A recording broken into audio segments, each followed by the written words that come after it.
জুলাই যোদ্ধারা যারা আছেন তাদের হয়ে আমি তাদের প্রতিনিধিত্ব করব। আমি জামাত ইসলামকে ধন্যবাদ জানাই যে এই যে পলিটিক্যাল কমিটমেন্টের জায়গাটা এটা তারা ঠিক রেখেছেন। জুলাইয়ের উপর দাঁড়িয়ে আমরা আজকে এইখানে দাঁড়িয়ে আছি, এটা আমাদের জন্য অনেক বড় বিষয়। এই ঐক্য জাতিকে বার্তা দিচ্ছে দেশ গঠনে এবং দেশের সকল সংকটে আমরা ঐক্যবদ্ধ থাকব। এখন আমাদের দায়িত্ব হলো তিনটা: ঘর সংসার, সংসদ এবং রাজপথ। এই তিনটা কর্মক্ষেত্রে আমরা ইনশাল্লাহ লড়াই করে যাব। 1400 শহীদ পরিবার, 20,000 আহত যোদ্ধা এবং আমার জুলাই যোদ্ধারা যারা আছেন তাদের হয়ে আমি তাদের যে সমস্যা তাদের প্রতিনিধিত্ব করব। আপনারা সবাই আমার জন্য দোয়া করবেন। বিসমিল্লাহির রহমানির রহিম। আসসালামু আলাইকুম। আজকে আমি মহিলা এমপি হিসেবে মনোনীত হয়েছি। এর চেয়েও আমার কাছে যেটা আনন্দ দিচ্ছে, আমাদের সাথে একজন জুলাই শহীদের মা আছে। আমি এই জন্য আমার এমপি হওয়ার চেয়েও এই জন্য বেশি খুশি।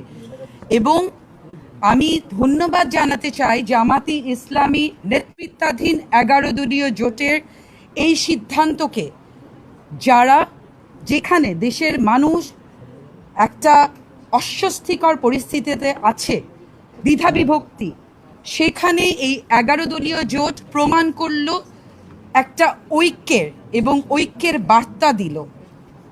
যেই মনোনয়ন দেওয়া হয়েছে, এখানে শুধু জামাতে ইসলামীর অত্যন্ত যোগ্য নারীরা নেই, এনসিপির নারীরা আছে, খেলাফত মজলিস আছে, জাতীয় গণতান্ত্রিক পার্টি জাগপা আছে এবং একজন শহীদের মা আছে। এই ঐক্য জাতিকে বার্তা দিচ্ছে দেশ গঠনে এবং দেশের সকল সংকটে আমরা ঐক্যবদ্ধ থাকব। আমি ধন্যবাদ জানাতে চাই এই 11 দলীয় ঐক্য জোটকে। আরেকটি কথা বলবো, যেই জুলাইয়ের উপর দাঁড়িয়ে আজকে আমরা এখানে স্বাধীনভাবে কথা বলতে পারছি এবং দেশের 70% মানুষের রায় যেখানে গণভোটের, সেই রায় বাস্তবায়নের জন্য আমরা ঐক্যবদ্ধভাবে কাজ করব। দেশের মানুষের জনকল্যাণে আমরা ঐক্যবদ্ধ থাকবো ইনশাআল্লাহ। আসসালামু আলাইকুম। বিজয়ের পথে যাত্রা শুরু, জীবন অথবা মৃত্যু। আমি আল্লাহর কাছে শুকরিয়া জানাচ্ছি যে তিনি আমাকে আজকে এইখানে নিয়ে এসেছেন এবং এই পর্যন্ত এসে আপনাদের সাথে কথা বলার তৌফিক দিয়েছেন। তো আমি আল্লাহ রব্বুল আলামিনের কাছে শুকরিয়া জানাচ্ছি। তো আমি এনসিপি থেকে জোটের মনোনীত প্রার্থী। তো সেক্ষেত্রে আমি শুরুতে এনসিপির কে ধন্যবাদ জানাই, আমার দলের আহ্বায়ক এবং যারা এই সিদ্ধান্ত নিয়েছেন, সিদ্ধান্তের সাথে আছেন, তাদেরকেও ধন্যবাদ জানাই যে তারা আমাকে এই জন্য যোগ্য মনে করেছেন এবং তারা দল থেকে আমাকে মনোনয়ন দিয়েছেন। পাশাপাশি আমি জামাত ইসলামকে ধন্যবাদ জানাই যে এই যে পলিটিক্যাল কমিটমেন্টের জায়গাটা এটা তারা ঠিক রেখেছেন। একটা জোট আসলে একটা কমিটমেন্ট, সেটা দেশের স্বার্থে, জনগণের স্বার্থে আমরা একসাথে কাজ করব, এটাই আমাদের কমিটমেন্ট ছিল এবং জনকল্যাণের স্বার্থে। সেইখান থেকে দেখেন অনেক বড় বড় পার্টি আছে, তারাও জোট করেছেন, কিন্তু তারা কিন্তু তাদের পলিটিক্যাল কমিটমেন্ট বা জোটের প্রার্থীদেরকে, অনেক বেশি সিট থাকার পরেও তারা কিন্তু জোটের প্রার্থীদেরকে ওইভাবে সম্মান করেননি। তো এই জায়গা থেকে আমি বাংলাদেশ জামায়াত ইসলামকে ধন্যবাদ জানাই যে তারা তাদের পলিটিক্যাল কমিটমেন্টের জায়গা ঠিক রেখেছেন।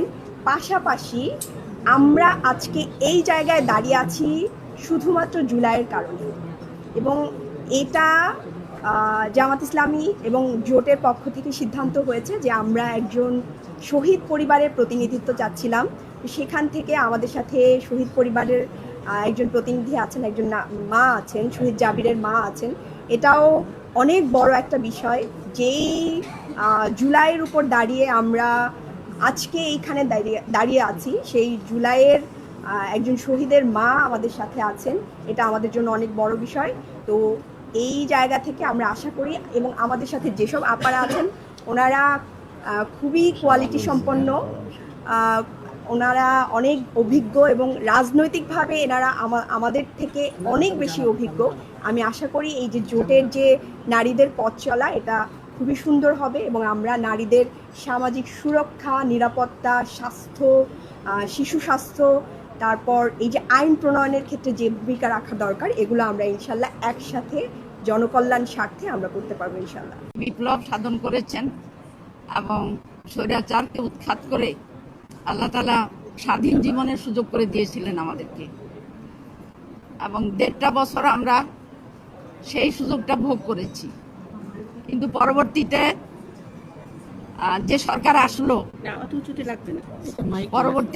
সরকার আসলো আমরা তাদেরকে স্বাগত জানিয়েছি, কিন্তু তাদের কর্মকাণ্ড খুব বেশি আমাদেরকে খুশি করতে পারছে না, বরং আশঙ্কার দিকেই যাচ্ছে। আমি বলতে চাই যে আমরা যারা জুলাই বিপ্লবের পরে এই ইলেকশনের সুযোগ পেয়েছি এবং সংসদে আসার সুযোগ পাচ্ছি, আমাদের দায়িত্ব একজন নারী হিসাবে একসময় ছিল নারীর একটাই দায়িত্ব, সেটা হলো ঘর সংসার করা। এখন আমাদের দায়িত্ব হলো 3টা: ঘর সংসার, সংসদ এবং রাজপথ। এই 3টা কর্মক্ষেত্রে আমরা ইনশাল্লাহ লড়াই করে যাব। আমরা সংসারে আমরা একটা সুখের সংসার গড়ব, আমরা আমাদের শিশুদেরকে গড়ে তুলব জাতির ভালো নাগরিক হিসাবে এবং একজন ভালো মানুষ হিসাবে, আল্লাহর বান্দা এবং বান্দি হিসাবে। আর দ্বিতীয়ত, আমরা সংসদে সোচ্চার থাকব। সংসদ হলো জাতির নির্বাচিত প্রতিনিধিদের নিয়ে, সুতরাং জাতির আশা-আকাঙ্ক্ষা, বিশেষ করে নারীদের আশা-আকাঙ্ক্ষা যাতে প্রতিফলিত হয় এই সংসদের মাধ্যমে, সেই সংগ্রাম আমরা চালিয়ে যাব ইনশাল্লাহ। আর তৃতীয়ত, রাজপথ। কখন আমরা রাজপথে নামব?